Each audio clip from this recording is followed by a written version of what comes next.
So we've got basically something to do on the side because it is kind of polymerizing, and if you scrub at it on the side here, trying to get it off, it should work. And if it's a little reluctant to come off, then I have another little gadget here, device. I'll use one of these bowls. These bowls are dollar store. Most of the stuff that's not from the hobby shop or from the home or from the, it's just dollar store stuff. So this is isopropyl alcohol, and what that's going to do is it'll dull the paint finish, but it won't remove it. And it's also good for cleaning up because it'll kind of attack the acrylic paint a bit. You've still got some areas that don't want to come off. So I'm just kind of going by extension from the roof down to the sides, you know.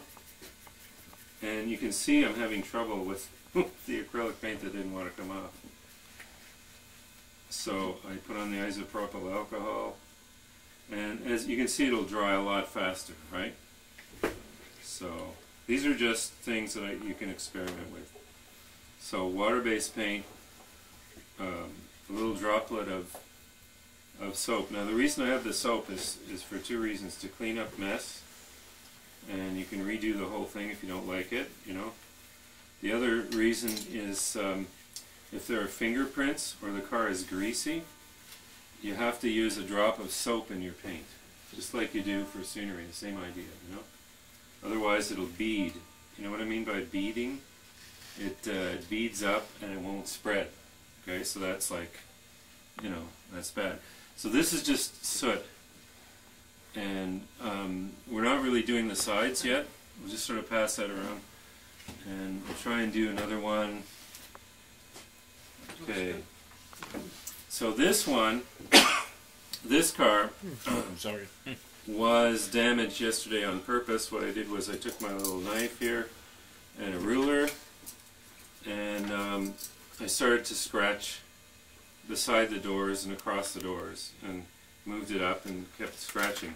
The whole idea is to scratch it with a horizontal series of scratches that look reasonably like some kind of damage from a forklift truck or just scraping. And then I put this ready mixed Tamiya color paint. I think it's about $2.50. It's a flat color. So that's a base color, and it will show areas that were repainted or possibly renumbering or possibly damaged, repairs, whatever. And you just want to put that on as a base. So as we've done, I guess, first of all we've done black. So now we're going to try to mimic some of the rust colors. And by this, I just take a shot of this paint. Like I say, you shove it right down into this thing. It's very economical. Just squeeze it until you start to see the paint, and that's all you need. And at the end, you're just going to rinse all that stuff out, and that'll be it. Did you get your palette at home or to Sarah as well? Well, yes, you know, like anything like that or the dollar store. Mm-hmm. These are not very expensive, and you don't need very many brushes or whatever. But a flat brush, an acrylic paint brush. Okay, this is like the 1/4 inch variety, and this one is for the wheels. You know, it's like Dave, a little bit more I was than wondering, an idea. My mom was into art stuff. What, you know, a fan brush, would that work too sometimes? that's more like for. Like maybe a But I'll tell you something. You know, you can experiment Yeah, okay. for sure. You get some maybe a watercolor paint on the end, or a fan brush possibly.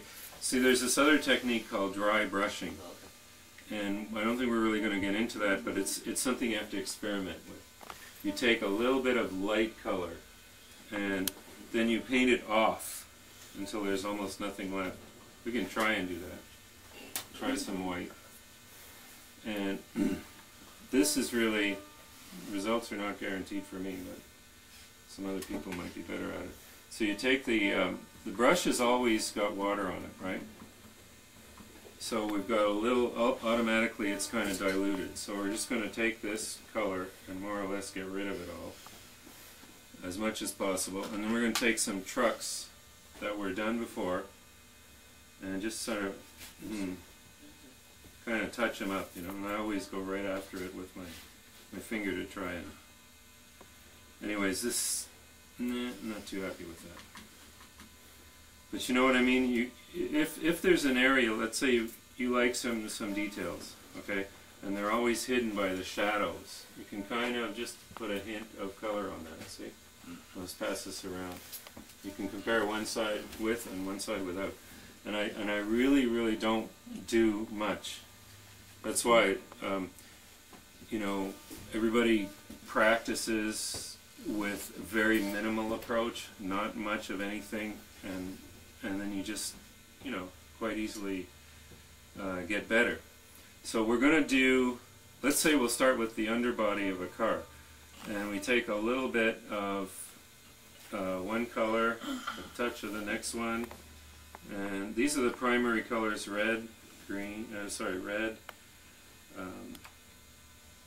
you know, red, yellow, blue. And look what happens when you mix acrylic paints. Almost invariably you get a brown. So this is a great problem for artists, but it's okay. It's okay for model railroaders. Anyways, so in this case, let's say I have a black underbody and I wanted to make it more like a prototype. I'm going to just paint the whole thing with the brown. And if you didn't thin it like this, you have the advantage of being able to cover in one shot. But if you don't like the way it obscures the details, then try 2 or 3 layers like this. So we'll just do this and see, you know, what the layers look like. Because the one thing that's guaranteed when you're painting on a black plastic surface, it's not going to look the same when it's dry. You're going to have to do several coats. Now, most people would like spray, and you know, we're just not doing spraying tonight, so we're doing this. And you can practice on these undersides, right? If you practice, then you can do some detail work on the sides with your skills.